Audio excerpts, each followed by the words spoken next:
Bonjour à tous, aujourd'hui je vous retrouve pour une nouvelle séance de travail avec Dakota. Donc sur cette séance, j'ai décidé de travailler principalement sur le montoir et d'enchaîner avec une petite séance de longe pour la faire bouger un petit peu, puisque vous pouvez voir que Dakota a pas mal d'embonpoint. Donc là, l'objectif de mes débuts de travail avec elle, c'était de corriger un petit peu ses défauts et de la remettre un petit peu au travail, de la remettre en mouvement pour qu'elle maigrisse un petit peu. Donc le montoir, ça fait partie d'un de ses défauts, c'est-à-dire que je pense qu'on ne lui a jamais vraiment appris ce qu'elle devait faire au montoir. Pourtant, c'est une jument de 8 ans qui est débourrée, qui a déjà été montée, etc. Mais vous verrez dans la vidéo qu'en fait, c'est pas du tout quelque chose d'acquis pour elle et que c'est même quelque chose qui l'inquiète et qui peut du coup la rendre agressive, puisque Dakota est plutôt ce genre de cheval. C'est pas le genre à fuir tout de suite, mais plutôt quand quelque chose ne va pas ou lui fait peur, elle va avoir tendance des fois à se rebeller et du coup à montrer vraiment que ça ne lui convient pas, donc à essayer de mordre ou de taper. Donc c'était l'objectif de cette séance, donc c'est pour ça que j'ai installé 3 petites barres, un petit peu en carré mais pas fermées. Donc je l'ai d'abord fait passer dessus, puis je vais la mettre dedans et donc lui demander l'immobilité au milieu de ces barres. Donc l'immobilité, c'est quelque chose qui est très difficile pour Dakota parce que c'est une jument qui gigote en permanence. Elle est incapable de rester immobile 30 secondes. Donc c'est vraiment quelque chose qui a été difficile à travailler et c'est pour ça que c'était très important de le faire parce qu'il fallait vraiment qu'elle apprenne ça. Donc vous voyez qu'elle ressort plusieurs fois de son carré, donc je vais la replacer à chaque fois. Quand elle sort complètement, je vais venir la ramener dans le carré. Si je suis capable de la récupérer en bougeant juste les épaules ou les hanches, je vais le faire.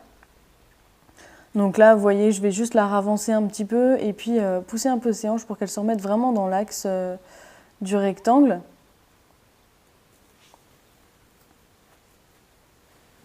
Et donc le but, c'est que je puisse m'éloigner sans qu'elle bouge, que je puisse faire le tour, aller gratouiller au niveau du garrot, au niveau des fesses.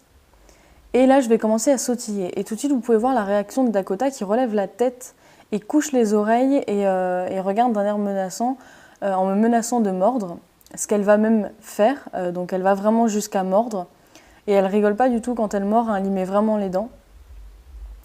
Donc c'est pour ça que là je vais la chasser, comme dans la séance précédente en fait, dès qu'elle me mord, je vais faire comme la jument qui punit un poulain.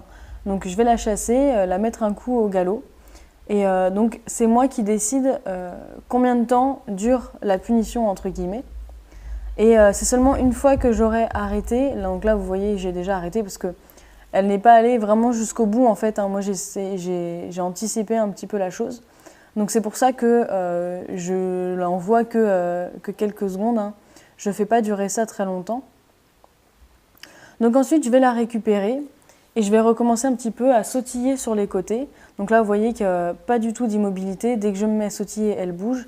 Et c'est exactement le problème qu'on a quand on veut monter, qu'on se met sur le bloc et dès qu'elle a la selle, etc. En fait, dès qu'on approche du bloc, qu'on monte dessus, elle s'en va et du coup, c'est impossible de monter.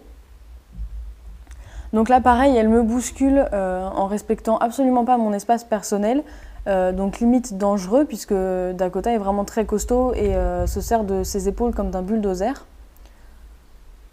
Donc tout de suite, je vais la chasser, pareil. Pas très fort encore une fois parce que c'est pas encore quelque chose, enfin voilà, elle m'a pas vraiment mise en danger, mais disons que si j'avais laissé la situation dégénérer, ça aurait pu aboutir à une situation de danger. Donc pareil, là vous voyez que ça fait déjà quelques instants que moi j'ai cessé de la chasser, en fait j'attends tout simplement qu'elle revienne dans le calme. Mais là vous voyez que Dakota avait pas mal d'énergie à revendre ce jour-là, donc elle s'est pas mal dépensée. Elle nous a fait quelques tours au galop, la queue en panache, avec quelques coups de cul. Donc je vais la laisser galoper comme ça, moi je ne demande strictement rien, hein. J'attends juste qu'elle se calme au milieu du rond de longe. Et là vous voyez qu'elle me refait face, elle revient vers moi. Donc c'est exactement ce que j'attends, donc ça c'est super.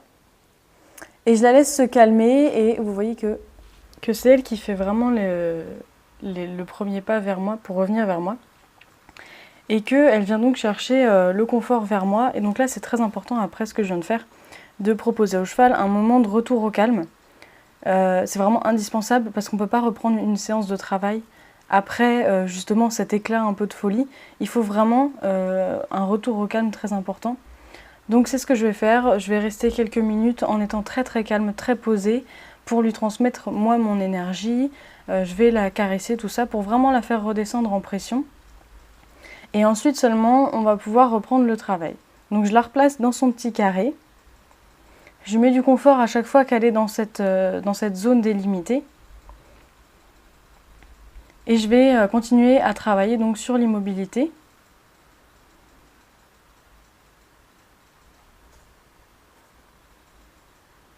Donc vous voyez qu'on petit à petit on gagne quand même en immobilité. Là je suis quand même assez reculée, elle ne bouge pas.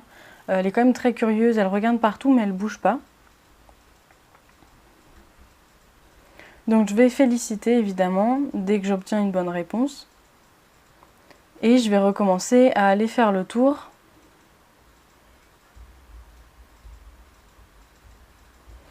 Et là vous voyez que je la perds du coup, puisqu'elle s'en va, elle sort de son carré. Donc je vais retourner la chercher, venir la remettre dedans. Et on va recommencer l'exercice.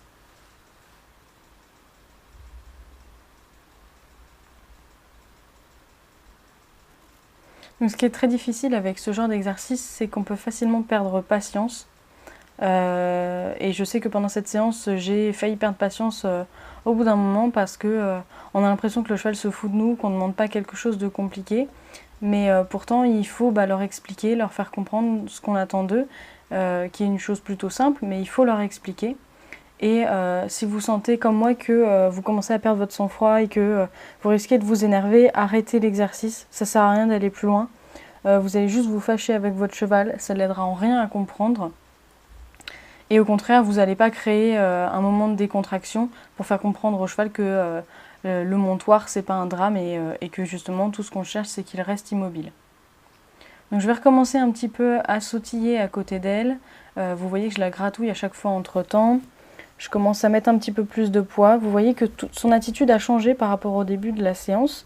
Elle relève la tête, elle couche un petit peu les oreilles. Elle n'est pas encore à l'aise, mais elle n'essaye plus de me mordre. Donc déjà, ça c'est un gros progrès, puisque du coup, elle manifeste son mal-être un petit peu, j'ai envie de dire, mais elle n'en devient pas dangereuse pour autant.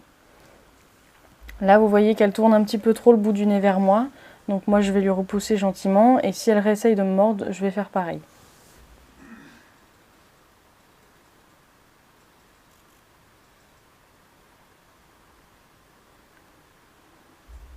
Là, je mets un petit peu plus de poids. Donc vous voyez que là, elle retourne la tête vers moi. Donc je vais lui repousser la tête et je vais recommencer. Et vous voyez que là, je finis par avoir une jument qui se pose plus trop de questions. Une fois sur trois encore, elle a des réactions, mais globalement, on est quand même beaucoup mieux qu'au début.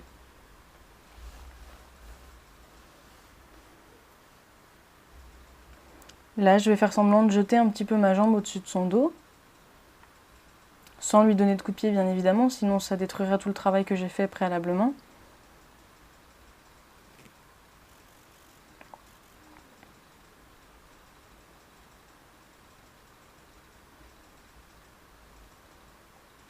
Donc là, vous voyez que l'immobilité est plutôt bien acquise, puisque j'ai posé ma longe sur l'encolure et elle ne bouge pas quand je fais le tour, elle ne me suit pas. Donc ça, c'est top.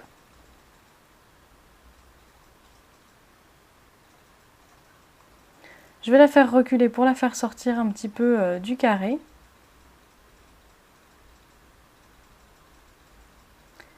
Et puis on va attaquer le travail à la longe. Donc je vais commencer par lui demander une session de nuque tout en marchant pour commencer à travailler vers l'extension de l'encolure.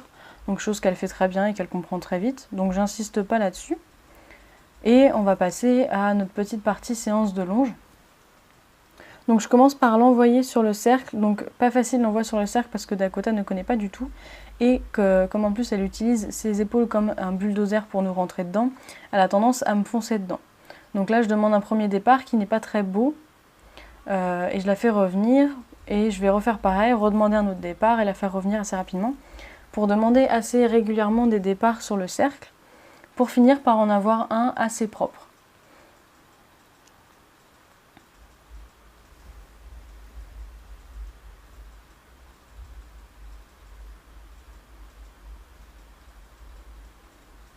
Donc je vais commencer à l'allonger gentiment au pas. Donc là, l'objectif, c'était juste tout simplement de l'allonger un petit peu, lui faire découvrir le travail en longe, vérifier qu'elle ne tire pas la longe, elle ne l'arrache pas, tout ça. Et puis en même temps, ça me permet de la remettre un petit peu en forme, de la faire bouger un peu sans être sur son dos. Donc pour elle, de se remettre sportivement en action sans avoir un poids en plus sur le dos. Donc ensuite, je vais la rappeler pour changer de main. Et puis du coup, je vais faire un envoi sur le cercle de l'autre côté.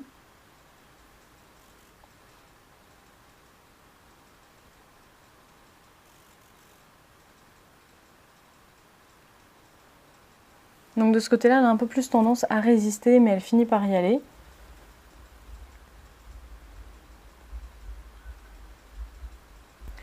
Je vais bien évidemment ensuite la travailler après avoir marché encore quelques minutes au trot. Donc vous voyez que Dakota essaye de temps en temps en fait, de revenir à l'intérieur du cercle et ensuite de tirer. Donc là mon but c'était essayer de lui faire comprendre où est sa place à la longe. Donc quand elle revient vers moi, je vais pousser tout simplement ses épaules avec mon stick. Et si elle tire, je vais retenir sur ma longe. Même si elle tire, j'ai pas besoin de retenir très très fort. En général, elle cède assez bien à son licol. Puis je vais travailler au galop tranquillement.